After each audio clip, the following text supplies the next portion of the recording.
साथियों नमस्कार, मेरा नाम है पवन कुमार। आपका स्वागत है इस कार्यक्रम में।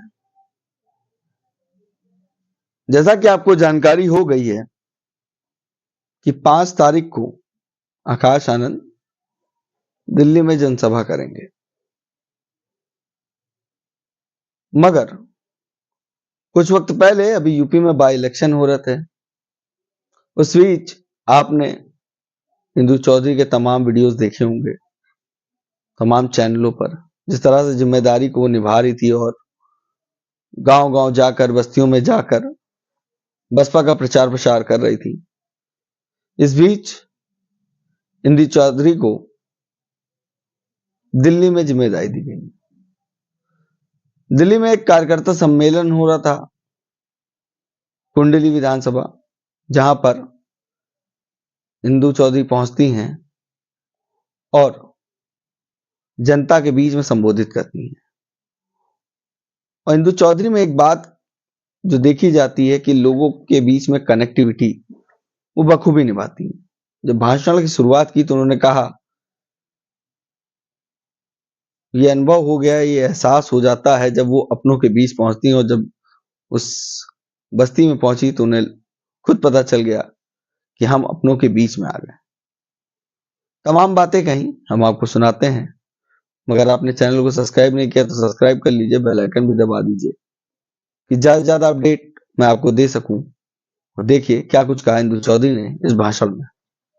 पूर्व मंत्री जी धर्मवीर अशोक सर और साथ ही साथ इस दिल्ली प्रदेश के अध्यक्ष जी और सभी सम्मानित, क्योंकि मैं नाम सबका लूँगी तो बहुत समय हो जाएगा, जितने भी सम्मानित अतिथिगण यहाँ पर मौजूद हैं, हमारे बाईं तरफ, दाईं तरफ और सामने बैठे सभी सम्मानित जो लोग यहाँ उपस्थित हैं, आप सबको जय भीम, जय भीम, जय भीम। आवाज़ यहाँ से बाहर तक जानी चाहिए। आ रहे थे तो मोहल्ला देख के पता चल जाता है कि अपने लोग कहाँ से बसना शुरू होते हैं। तो ये पूरे खाली दिल्ली की बात नहीं है, हम लोग जहाँ रहते हैं उत्तर प्रदेश में, वहाँ पे भी अपने लोगों की बस्तियाँ दूर से ही आइडेंटिफाई हम लोग कर लेते हैं कि यहाँ से अपने लोगों का मोहल्ला शुरू हो रहा है। तो आज ये पता चल रहा है मुझे इंजीनियर साहब से भी और वैसे भी अखबारों से भी पता चलता है कि कौंडली विधानसभा जब हम जीत चुके हैं तो ऐसे में कोई आकर के कैसे हमको मूर्ख बना के चला जा रहा है और हमारा वोट लेके चला जा रहा है बीच बीच में से। थोड़ी सी सोचने की बारी, सोचने का जो ये टाइम आया हुआ है, सोचने का विचार करने की बारी है हमारी कि हम जीते कैसे। और इस जीतने के लिए सबसे बड़ा जो टारगेट होता है ना, वो होता है, जैसे एक बड़ा टारगेट दिया, माननीय कांशीराम साहब कहते थे हाथी कहीं घूम रहा था, असम में घूम रहा था, मैं इसे पकड़ के लेके आया हूँ। पहले यूपी में लेके आया और फिर यूपी से पूरे देश में लेके आया। तो जब बड़ा टारगेट दिया, हाथी जैसा टारगेट दिया, हाथी जैसे विशाल जनसमूह को, हाथी जैसा जो समाज था, जो जातियों में बटा हुआ समाज था, उसको इकट्ठा किया और हाथी की ताकत का जब एहसास कराया साहब कांशीराम ने, तो बड़ा टारगेट दिया हाथी जैसा। और जब ये हाथी उत्तर प्रदेश में स्थापित हुआ तो हाथी ने अपने काम करके दिखाए।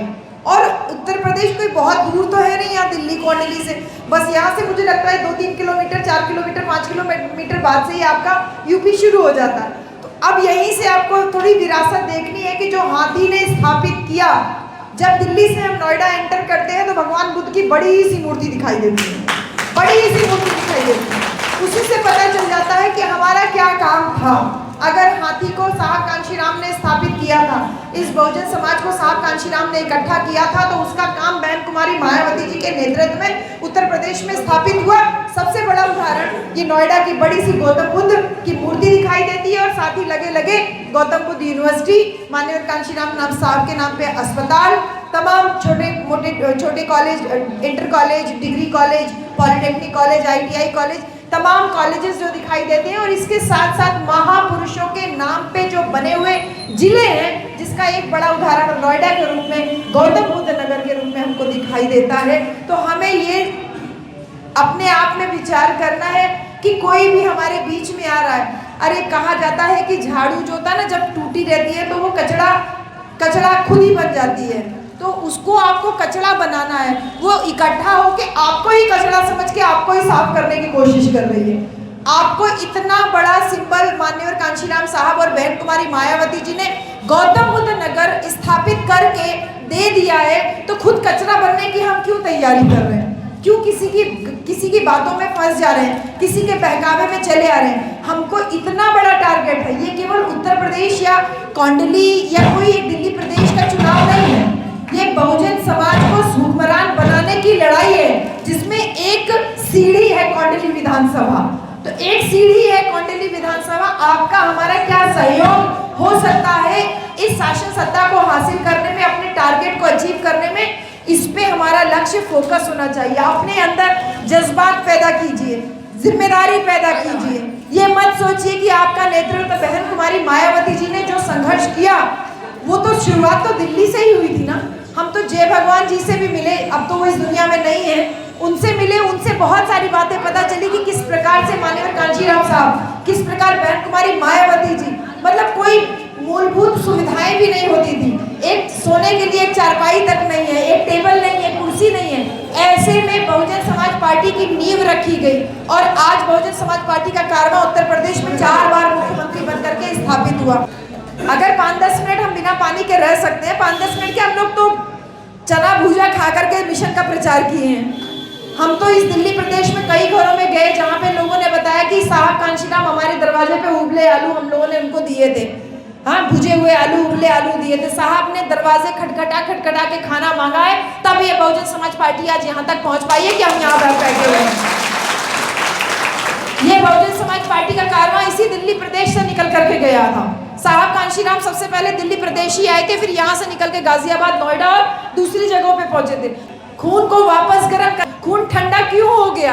कहते हैं ना कि बहुजनों, अगर वो खून नहीं पानी है जो अपने महापुरुषों के लिए लड़ न सके तो बर्बाद तुम्हारी जवानी है। अपने महापुरुषों के विचारों पे अगर वो खून खोले नहीं तो वो खून नहीं पानी है। अपने खून को हमें ठंडा नहीं करना है, अपने खून को लगातार उसमें गर्माहट बनाए रखनी है, और वो गर्माहट तभी बनी रहेगी जब अपने महापुरुषों के संघर्ष को दिमाग में बैठा के रखो। यहीं से मिशन शुरू हुआ और फिर दिल्ली प्रदेश में हम 14% वोट लेकर के हमने राष्ट्रीय पार्टी का जब गठन किया, ये बहुजन समाज पार्टी राष्ट्रीय पार्टी बनी, दिल्ली प्रदेश में 14% वोट हुआ।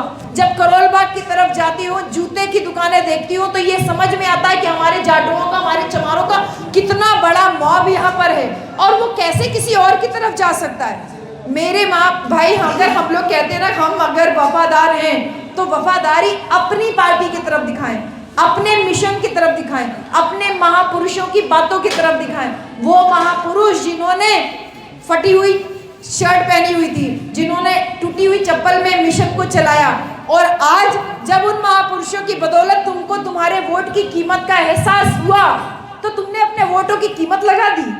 अपने वोट की कीमत से तुम अपने आप को राजा बना रहे थे, और जब अपने वोट की हमने कीमत लगा दी तो आज अपनी और हमारी हैसियत देख लीजिए, हमने क्या बना दी। हमने 14% से 0.4%, 0.8%, इतने भी, यानी 1% वोट भी नहीं अगर हमने बहुजन समाज पार्टी को रखा तो कहीं ना कहीं इसमें हमारी और आपकी ही गलती है। अपनी गलतियों से सबक लेना आपकी और हमारी जिम्मेदारी है। कौंडली विधानसभा तो केवल एक स्टेप है उस बड़े मिशन मूवमेंट को पूरा करने की, जिसके लिए आज हम सब लोग यहाँ पर इकट्ठा हुए हैं। मेरा आपसे यही कहना है कि उत्तर प्रदेश में जिस प्रकार से बहन कुमारी मायावती जी ने अपने शासनकाल में 38 जिले महापुरुषों के नाम पर बनाए, पंचशील नगर हापुड़ बनाया, भीम नगर बनाया, ज्योतिबा फुले नगर, बाबा साहब डॉक्टर अंबेडकर नगर, ज्योतिबा फुले, ये गौतम बुद्ध नगर, ऐसे तमाम जिले, संत कबीर नगर, संत रविदास नगर, ये तमाम जिले जो बहन जी ने बनाए, ये कहीं ना कहीं बहुजन महापुरुषों की विचारधारा को स्थापित करने का काम किया। आज तमाम मीडिया के द्वारा खबरें चलाई जाती हैं कि बहन जी बाहर नहीं निकलती। अरे बहन जी जब बाहर निकली तो इतना जलजला आ गया। आज बहन जी की जिम्मेदारी आपकी और हमारी है कि जो बहन जी ने काम हम लोगों को सौंपा है उसको ईमानदारी से निभाएं और इस कौंडली विधानसभा को जीत करके दिखाएं। और जो कार्य उत्तर प्रदेश में महापुरुषों के नाम को स्थापित हो करके दिखाया, चाहे जिले के नाम पे, चाहे विश्वविद्यालय के नाम पे, चाहे कॉलेजेस के नाम पे, चाहे सड़कों के नाम पे, वो कार्य हमको यहाँ पर दिल्ली प्रदेश में करके दिखाना है। क्योंकि हाथी जो है ना, हाथी जो बड़ा एक विशाल जो एक सिंबल हमको मिला हुआ है, ये जब चलता है ना तो अगल बगल लोग धूल साफ करने वाले भी नहीं दिखाई देते, झाड़ू लेकर के भी लोग दिखाई नहीं देते। दुश्मन का नाम लेने से भी दुश्मन का प्रचार होता है, इसीलिए हमें किसी का नाम नहीं लेना, हमें अपनी केवल विचारधारा का प्रचार प्रसार करना है अपने लोगों के बीच में। आप मुझसे कह दीजिए मैं तो अपने आपके लिए हुई, जब आप याद करोगे मैं फिर आने के लिए आपके साथ में तैयार रहूंगी। गांव, हम लोग तो गांव गांव डोर टू डोर घूम रहे हैं। यहाँ तो विधानसभाएं अपेक्षाकृत छोटी होती हैं, जितना चाहेंगे उतना समय हम लोग दे करके एक एक दरवाजे पे चल करके छोटी छोटी मीटिंग्स करके, और अभी हमारे पास कम से कम 1.5 महीने का समय है, अच्छी तरीके से एक एक व्यक्ति तक अपने मान्यवर कांशीराम साहब, अपनी बहन कुमारी मायावती जी, अपने बाबा साहब डॉक्टर अंबेडकर की बातों को हम पहुंचा करके इस कौंडिन्य विधानसभा को जीत करके बहन कुमारी मायावती जी को एक तोहफा दिल्ली प्रदेश के द्वारा जरूर दें, ऐसा मेरा विश्वास है। मैं बहुत धन्यवाद देती हूँ यहाँ पूरी जो टीम हमारी है, और स्पेशल धन्यवाद दूंगी अपने माननीय प्रदेश अध्यक्ष जी को।